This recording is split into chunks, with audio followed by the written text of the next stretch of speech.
During brunch, my mom looked at me and said, "We're just being nice inviting you. Don't fool yourself into thinking you actually matter." My uncle chuckled.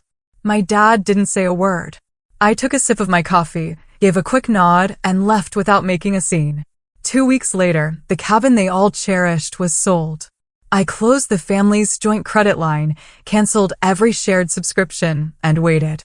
That night, my phone lit up with messages from the family group chat.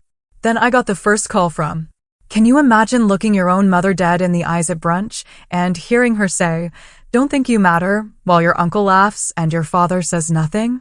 That was the exact moment my entire world shattered, and I knew, with a chilling clarity, that I had to unleash a quiet, calculated storm. You see, on paper, we looked like the picture-perfect American family. My parents, Diana and Thomas Carter, built their wealth in real estate. We lived in this sprawling colonial house in Connecticut, took luxury vacations twice a year, and, honestly, we never, ever worried about money. But beneath that polished, gleaming exterior, our family dynamics were anything but perfect. They were, in fact, incredibly broken. From a young age, I just had this innate aptitude for numbers. While my siblings, Kyle and Amanda, followed my parents into these flashier careers, Kyle became a surgeon, Amanda a corporate attorney, I pursued finance. I graduated with honors from Wharton, built a wildly successful career as a wealth manager, and, ironically, became the person who handled my family's incredibly complex financial portfolio. I mean, the irony was almost laughable, right? The cabin in Vermont? That was the first major purchase I made with my inheritance from my grandma Ruth. She was the only one who truly saw me, truly got me. She left me a substantial sum with specific instructions to create something meaningful. The family had always talked about wanting a vacation property, so I found the perfect lakeside cabin. 3 bedrooms, stunning views, a dock for fishing, everything they'd ever mentioned wanting. I put it solely in my name for liability reasons, but everyone used it freely, like it was communal property. It was their cabin, even though it was legally mine. Then, when my parents started complaining about managing multiple credit cards and accounts, I stepped in again. I created a family shared credit line.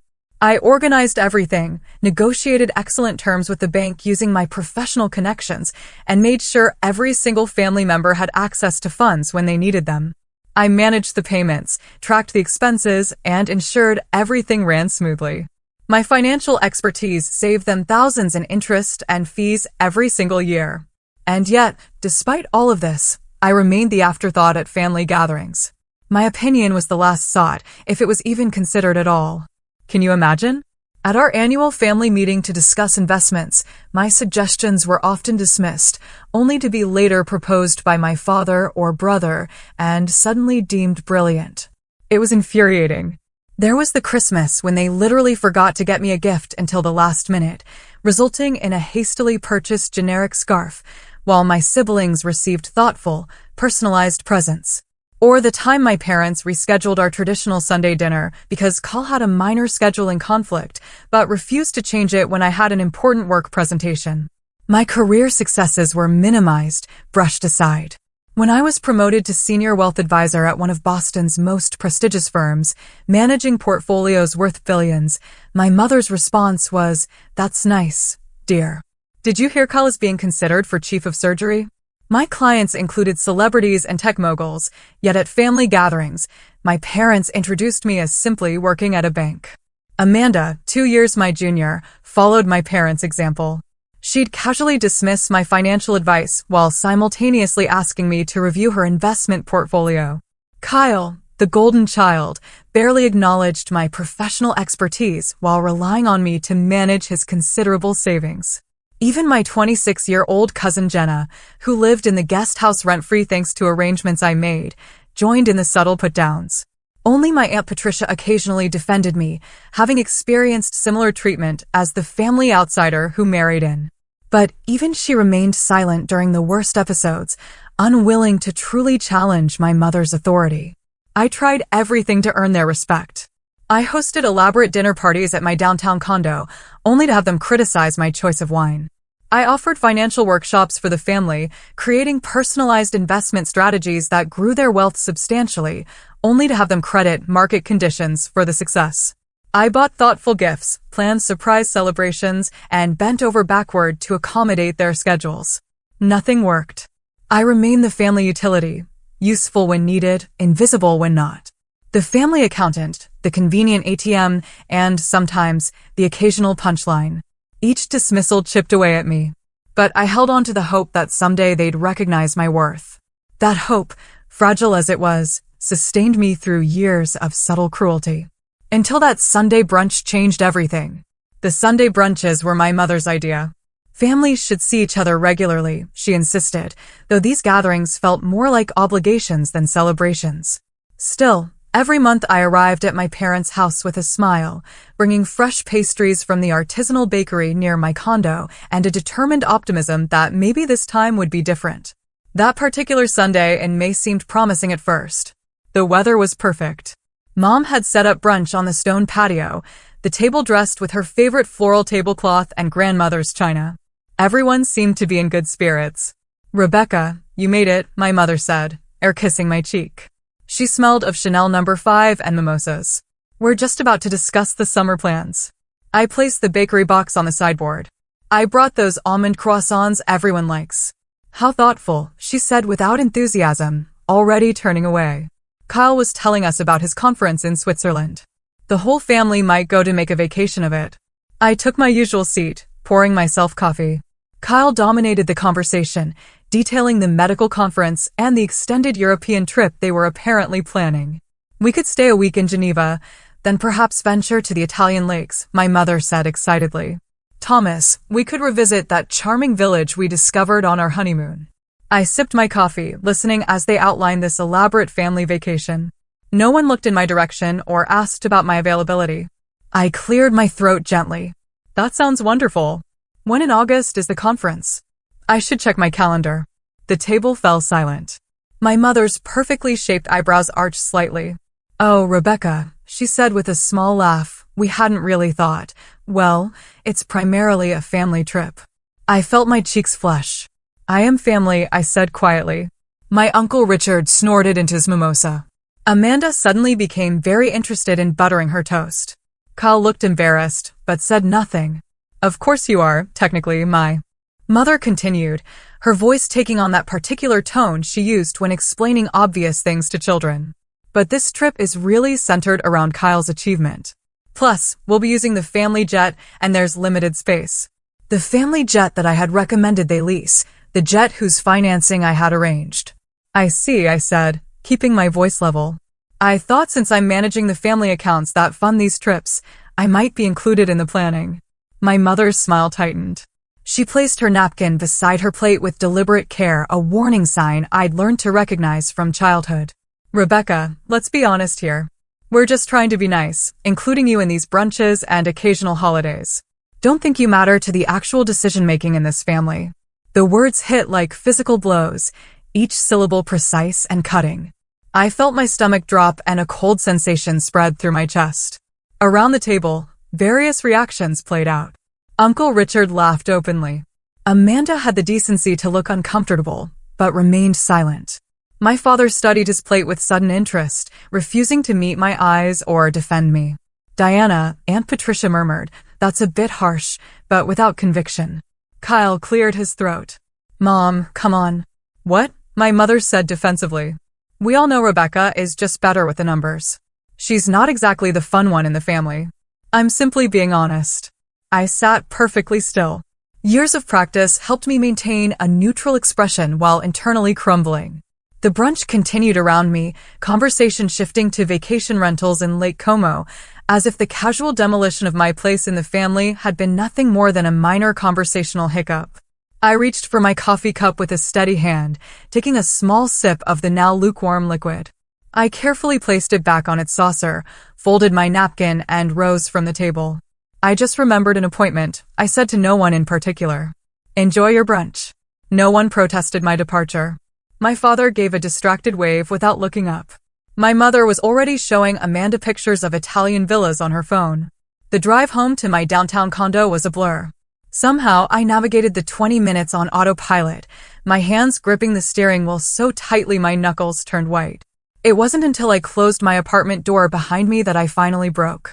I sank to the floor, back against the door, and let the tears come. Not delicate, ladylike tears my mother might approve of, but ugly, body-shaking sobs that left me gasping for air. My cat, Luna, approached cautiously, sensing something was wrong, and pressed herself against my side. "They don't want me," I whispered to her, stroking her soft fur. "They've never wanted me." The truth I'd been running from for years sat heavily in my chest. The family I'd been desperately trying to please saw me as nothing more than a convenient resource. My expertise was valuable. I was not. My services were essential. My presence was tolerable. I was the family calculator, useful but disposable, appreciated for function rather than essence. As the light shifted across my living room floor, I remained there, emptying years of suppressed hurt and disappointment. When the tears finally subsided, I felt hollowed out, but somehow lighter. The painful clarity of my mother's words had stripped away the last of my illusions. Something had fundamentally changed inside me. I was done trying to earn love that would never be freely given. The next morning, I called in sick to work for the first time in 3 years.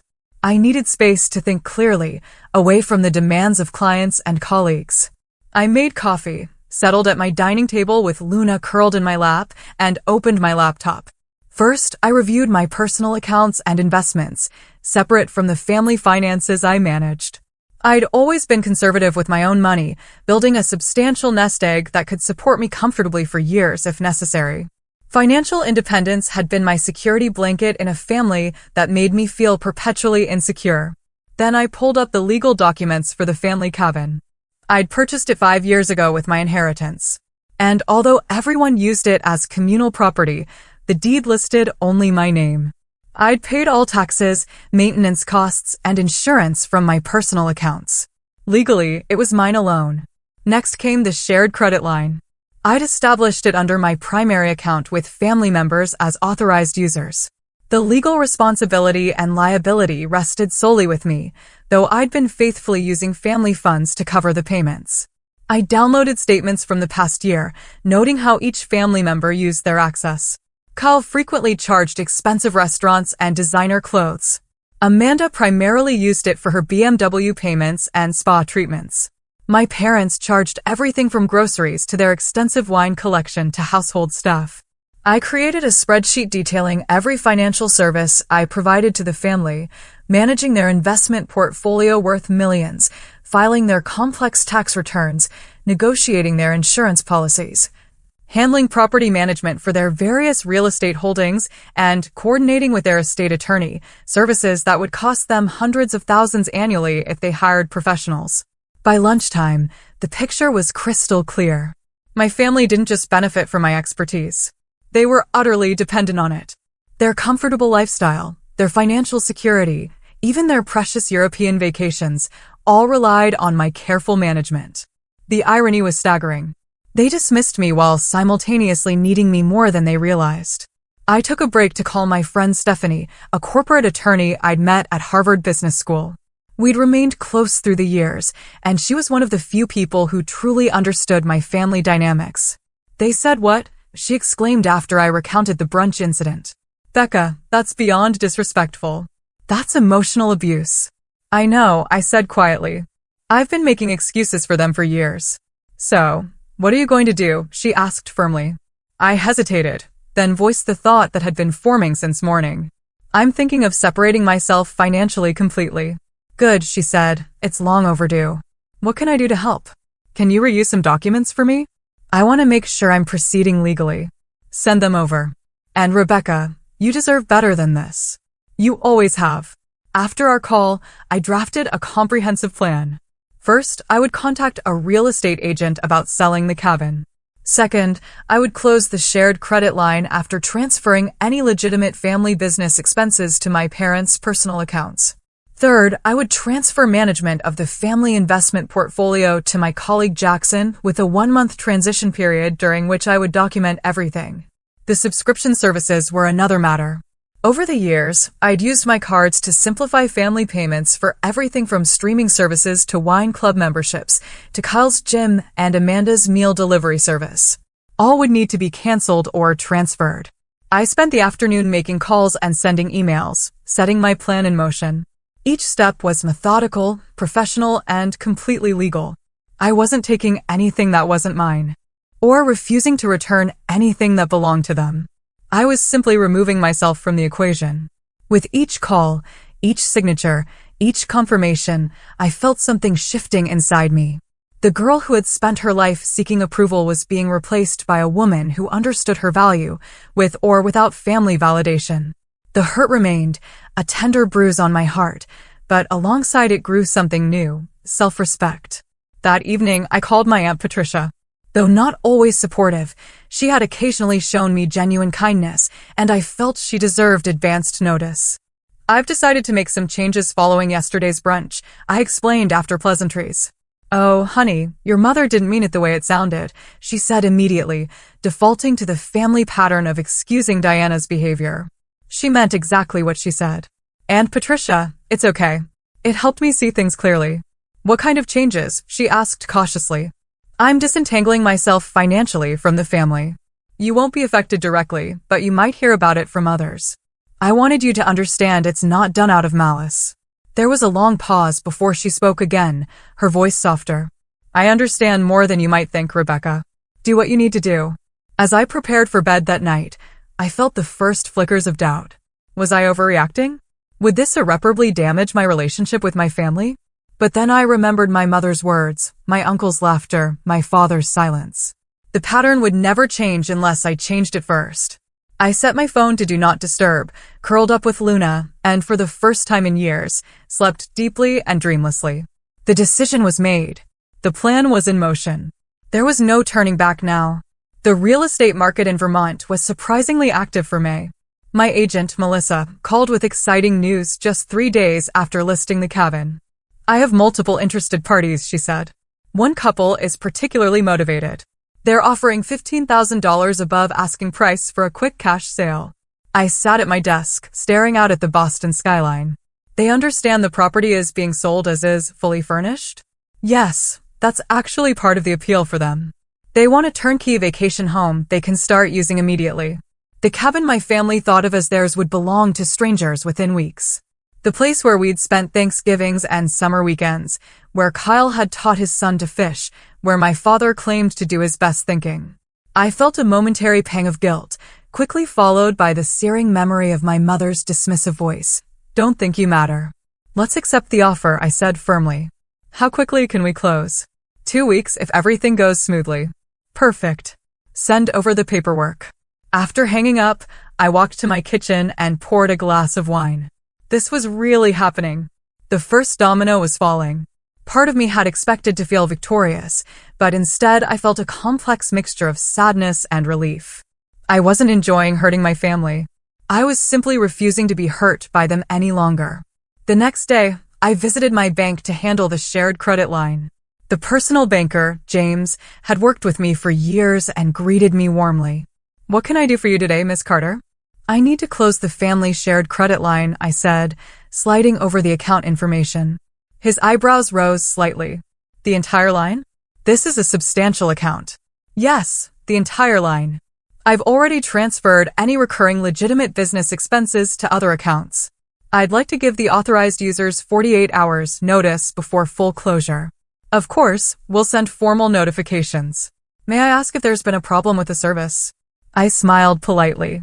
No problem with the bank at all, just a change in family financial arrangements. James nodded professionally, though curiosity lingered in his eyes. He processed the paperwork, and I signed where indicated. Another domino down. Back at my office, I drafted emails to all the subscription services: Netflix, Hulu, HBO, Apple Music, Spotify Premium, Wine Club, Whiskey Club, Cheese of the Month, Amanda's meal kit deliveries, Kyle's luxury gym membership, my mother's fashion box subscriptions, my father's rare book club. Each email was professional and direct, requesting immediate cancellation or transfer information. The investment portfolio transition was more complex. I scheduled a meeting with Jackson, explaining that I needed to transfer management of my family's accounts. "That's a significant portfolio," he said, reviewing the numbers. "May I ask why you're transferring it?" "These accounts have performed exceptionally well under your management." "Personal reasons," I said simply, "but I'll help with the transition." I've prepared detailed documentation of all holdings, strategies, and family preferences. Jackson, ever the professional, nodded. I'll take good care of them. Will you continue managing your personal investments through us? Absolutely. This change only affects the family accounts. I spent the next day creating comprehensive financial summaries for each family member, detailing exactly what I had managed for them, what changes were being made, and what actions they would need to take going forward. I was being more generous than necessary, but I wanted to be absolutely beyond reproach. This wasn't about leaving them financially stranded. It was about removing myself from the equation. As I worked, notifications began appearing on my phone. Subscription services confirming cancellations. The bank verifying the credit line closure process had begun.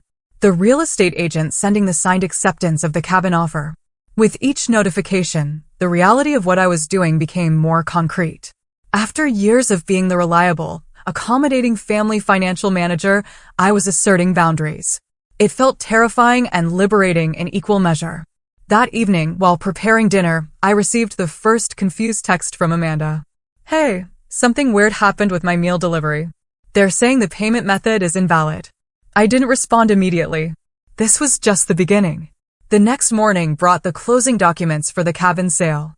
I reviewed each page carefully before signing, remembering the day I'd purchased it. How excited I'd been to surprise the family with a place that could bring us together. How naive I'd been. As I signed the final page, transferring ownership to the young couple who'd fallen in love with it sight unseen, I felt a weight lifting. The property that had symbolized my desperate attempt to buy family approval was no longer mine. The proceeds would be transferred to my personal account within days. By the end of the week, most of my plan had been executed. The cabin was sold. The credit line was closed. Subscription services were canceled. Investment portfolio transition was underway. I'd done everything methodically and legally, documenting each step to protect myself from potential accusations.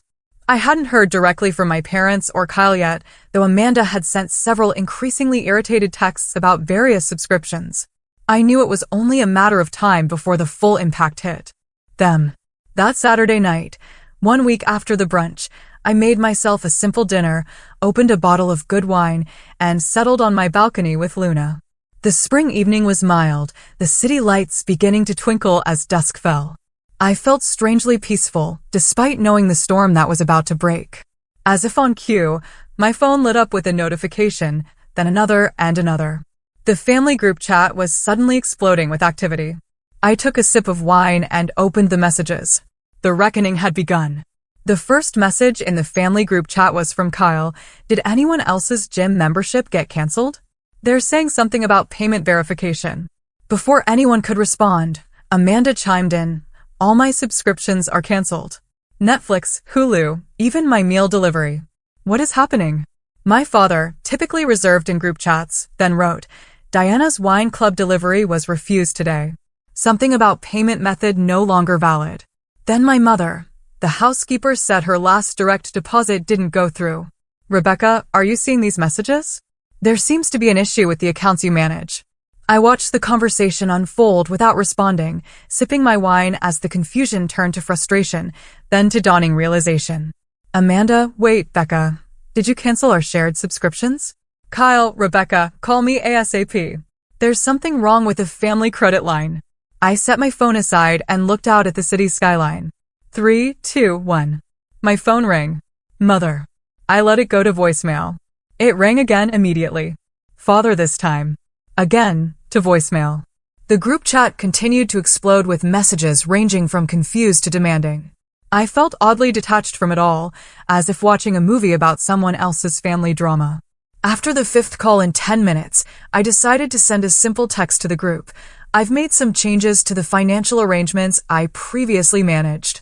Nothing illegal or improper has been done. I'll explain everything next weekend. That unleashed a new torrent of messages. Kyle, what changes? Why wasn't this discussed with the family first?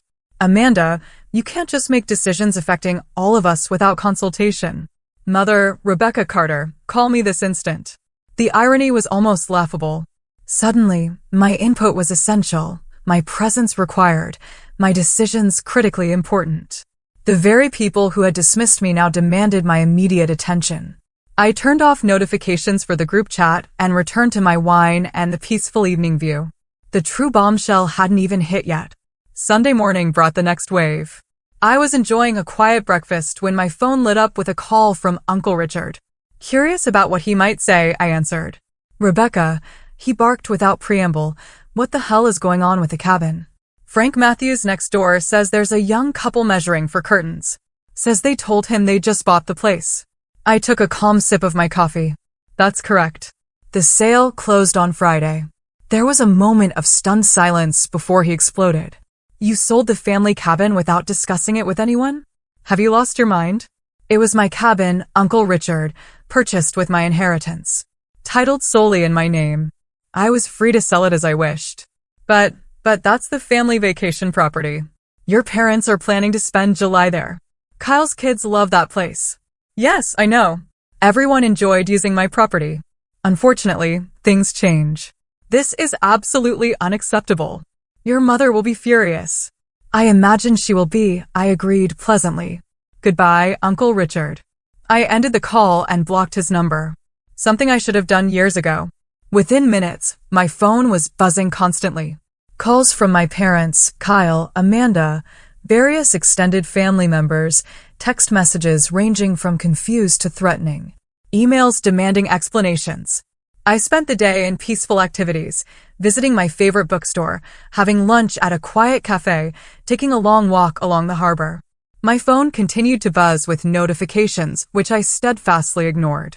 By evening, the tone of the messages had shifted from angry demands to worried inquiries, and finally to grudging requests for conversation.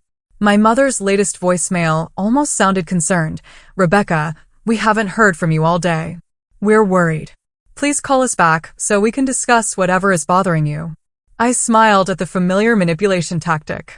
In my mother's world, any action that inconvenienced her must stem from someone else's emotional problem, never from her own behavior. Monday morning brought professional consequences. I received a carefully worded email from Jackson. Rebecca, I've been contacted by your father regarding the family portfolio transition. He seems quite surprised by this development and has expressed concerns about proceeding without family consultation. Given our firm's commitment to clear communication with all parties, could we schedule a meeting to ensure everyone is aligned? I replied with equal professionalism. Jackson, as we discussed, I am the authorized manager of these accounts and have full legal authority to transfer their management. My father has no official role in these decisions. Please proceed as planned. If you're uncomfortable with this arrangement, I understand, but I'll need to transfer the accounts to another advisor immediately. His response came quickly, backpedaling. No need for that, Rebecca. We value your business greatly. I'll continue as instructed. Throughout the day, the family's approach evolved. Text messages offering to hear me out and understand my concerns. Voicemails suggesting family therapy. Even an email from my father proposing a business meeting to discuss reorganizing family finances in a way that recognizes your contributions. By Tuesday, desperation was setting in.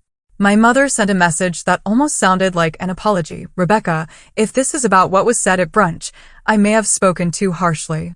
You know how I can be before my second mimosa. Please call so we can sort this out.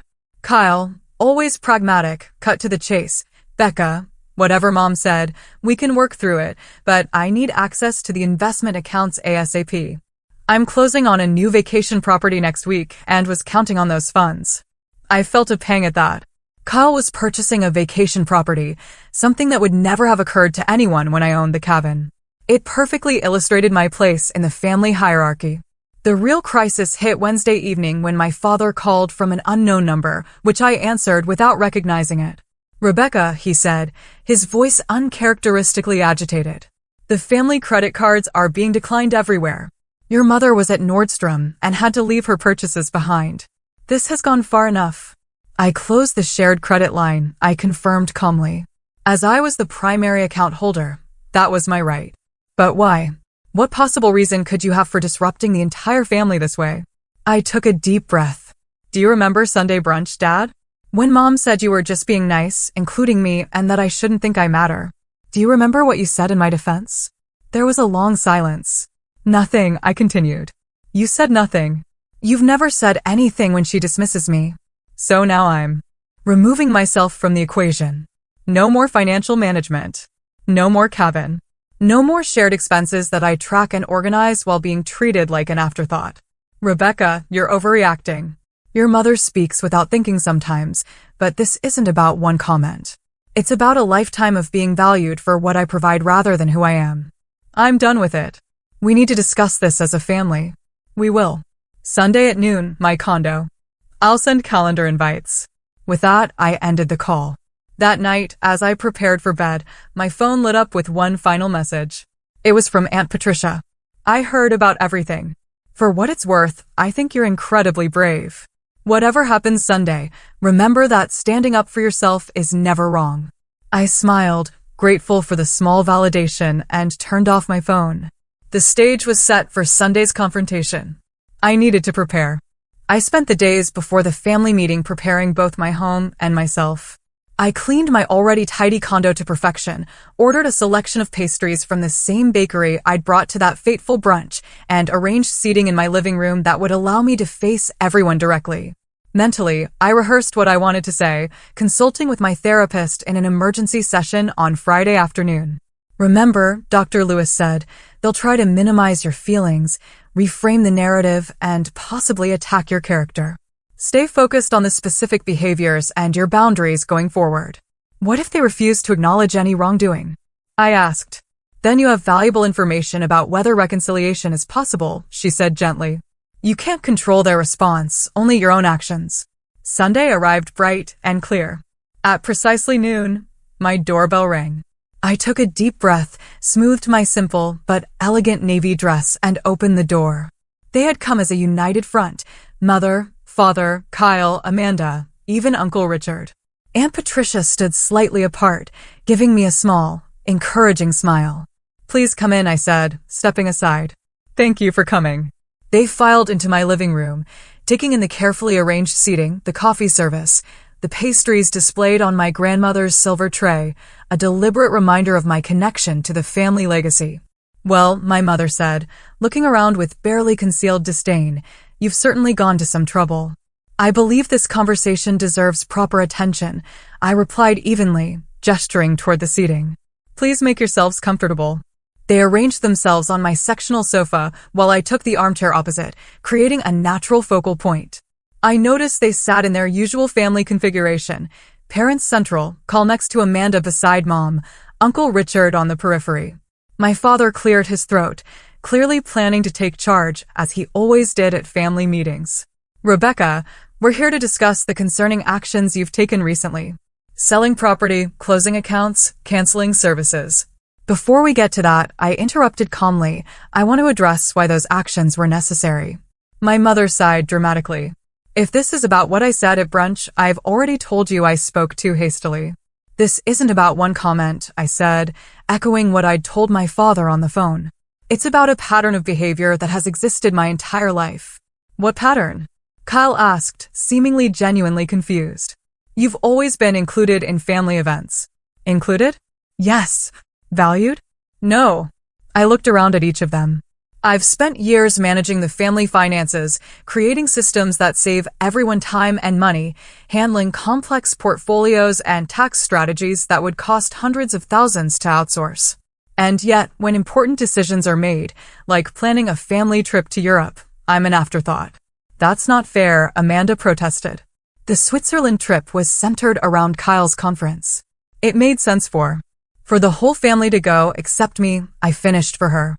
Despite the fact that I managed the accounts that would fund that trip, despite the fact that I arranged the lease on the jet you planned to use.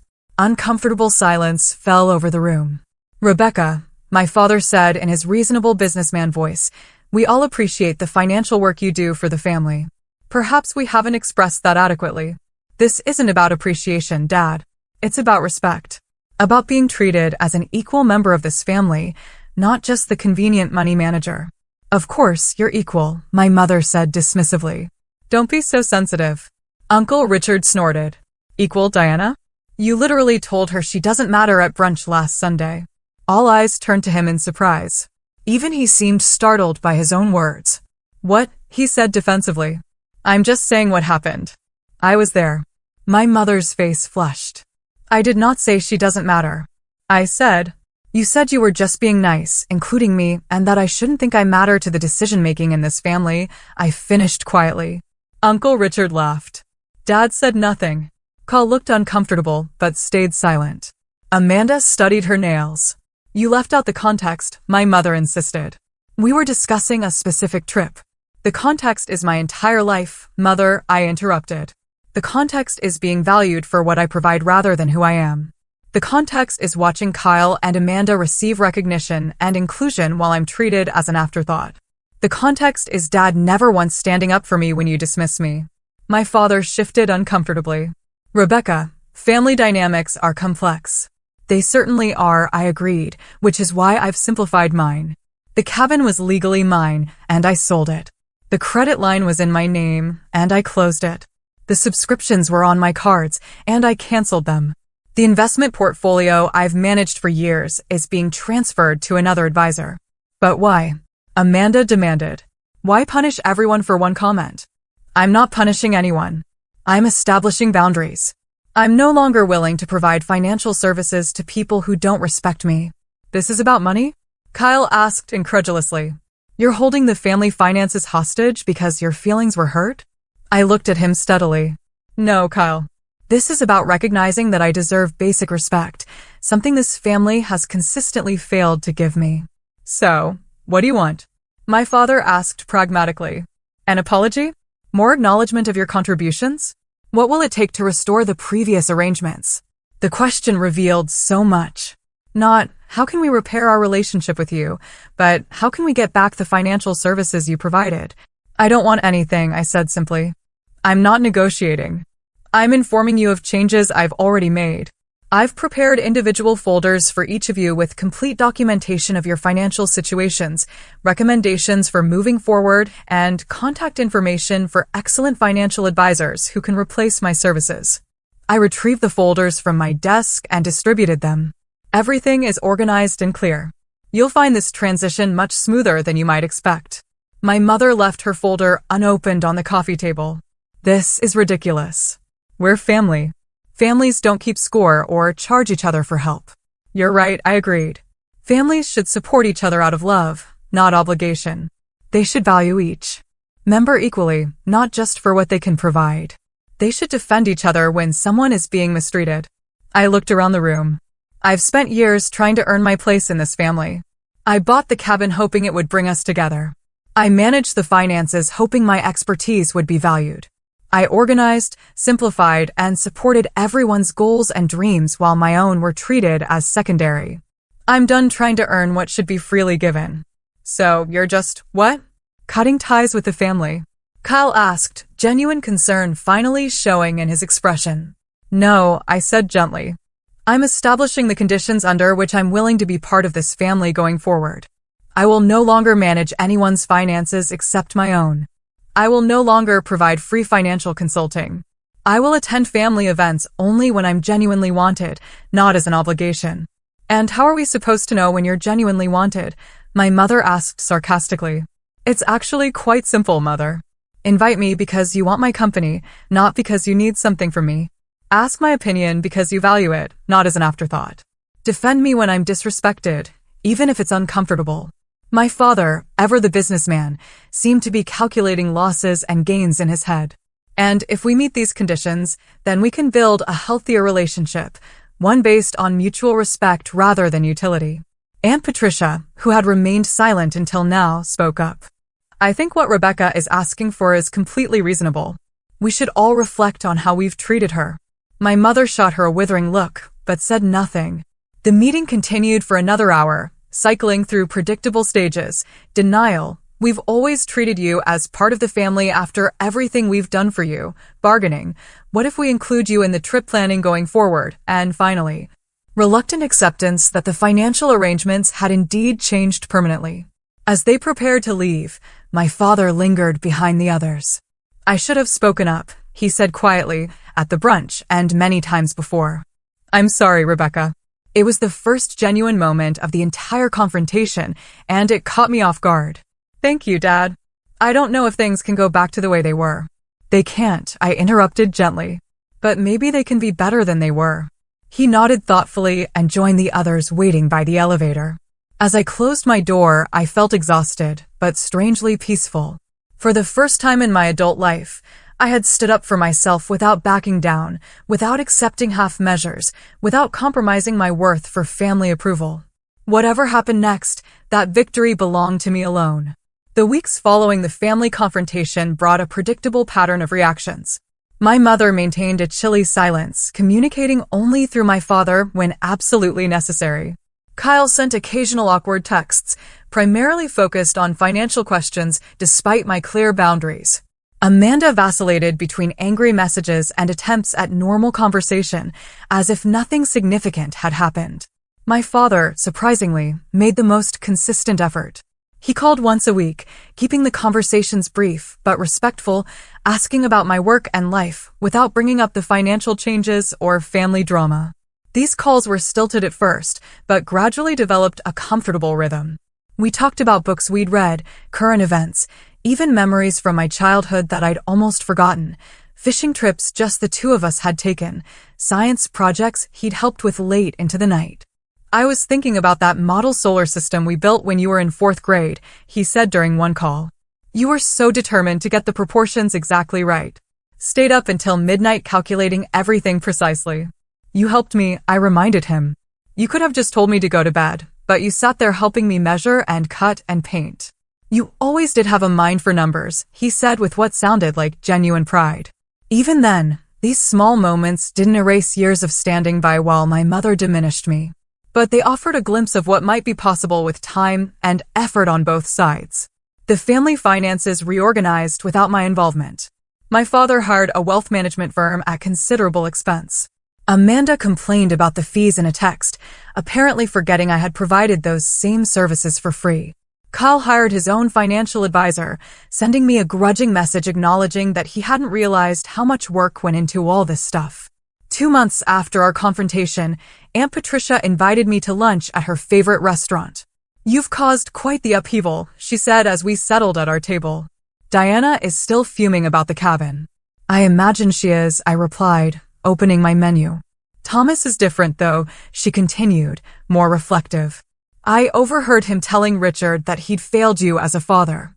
That's not something I ever expected to hear from your dad. I looked up surprised. He said that. Patricia nodded. The family dynamics are shifting, Rebecca. Slowly, but they're shifting. You standing up for yourself forced everyone to examine patterns they've taken for granted for decades. I thought about this as we ordered our meals. I didn't do it to change them. I did it to protect myself. I know. That's why it's working. She reached across the table and squeezed my hand. I should have stood up for you more over the years. I'm sorry I didn't. You were in a difficult position yourself, I acknowledged. Mom never made it easy for anyone who married into the family. We spent the rest of lunch catching up on her children's lives, my work, and the book club we'd both joined. It felt natural and warm in a way family interactions rarely had before. As the months passed, I found myself building a different kind of life without the constant demands of managing family finances. I had time to explore interests I'd neglected. I took a pottery class, joined a hiking group, and volunteered at a financial literacy program for underserved communities. I developed deeper friendships, no longer canceling plans to handle family financial emergencies. My friendship with Stephanie strengthened as we met weekly for dinner or drinks. I grew closer to my colleague Jackson outside of work, discovering shared interests in jazz and contemporary art. My neighbor Emma, whom I'd barely spoken to despite living across the hall for 3 years, became a regular movie night companion. 6 months after the confrontation, my mother finally broke her silence with a text message. Your father's birthday dinner is next Saturday at Le Bernardin, 7 p.m. We'd like you to join us. No demand for financial advice, no guilt trip, no mention of past conflicts, just an invitation. I considered declining, but decided to attend with clear boundaries and low expectations. To my surprise, the dinner was almost pleasant. My mother remained somewhat distant, but made visible efforts to include me in conversations. Kyle asked about my volunteer work with genuine interest. Amanda shared stories from her recent cases without the competitive edge that usually characterized our interactions. "You look well, Rebecca," my mother said as we waited for dessert. "There's something different about you." "I am well," I replied simply. She nodded, something like respect flickering briefly in her eyes. The true test came 3 months later when Kyle's wife, Jessica, gave birth to their second child, a daughter they named Elise. The family gathered at the hospital to welcome the newest member. As I held my tiny niece, Kyle looked at me with unexpected seriousness. "Jessica and I were hoping you might consider being Elise's godmother." I looked at him in surprise. "Really?" "Really," Jessica confirmed from her hospital bed. "You're the most responsible, compassionate person we know, Rebecca. We want Elise to have you as a guide in her life." The request felt significant, not because of any financial implication, but because it acknowledged qualities in me beyond my utility to the family. It recognized my character, my values, my capacity for love. "I'd be honored," I said, looking down at the sleeping infant. Nearly a year after that fateful brunch, I hosted a dinner party at my condo. Around my table sat Stephanie, Jackson and his husband David, Emma, and to many people's surprise, Aunt Patricia and my father. My mother had declined the invitation. Some changes take longer than others, but her absence didn't diminish the warmth of the evening. As we enjoyed dessert and coffee, my father raised his glass. "To Rebecca," he said, who had the courage to teach an old man some new tricks. Later, as guests were leaving, he lingered behind. "I'm proud of you," he said quietly. "Not for your success or your financial acumen, though those are impressive. I'm proud of your strength, your integrity, your willingness to demand the respect you deserve. I should have given that to you really long ago." It wasn't a fairy tale ending. My mother and I maintained a careful, limited relationship. Kyle sometimes slipped into old patterns. Amanda still occasionally made competitive comments. But something fundamental had changed. Not just in how they treated me, but in how I allowed myself to be treated. The cabin was gone, but in its place grew something more valuable: self-respect and genuine connections based on mutual appreciation rather than obligation or utility. I had finally learned that family, true family, isn't defined by blood or shared credit lines, but by respect, support, and love freely given. Sometimes the bravest thing we can do is simply walk away from the table where respect isn't being served. Sometimes the most valuable inheritance isn't money or property, but the courage to say, "I matter." Not for what I provide, but for who I am.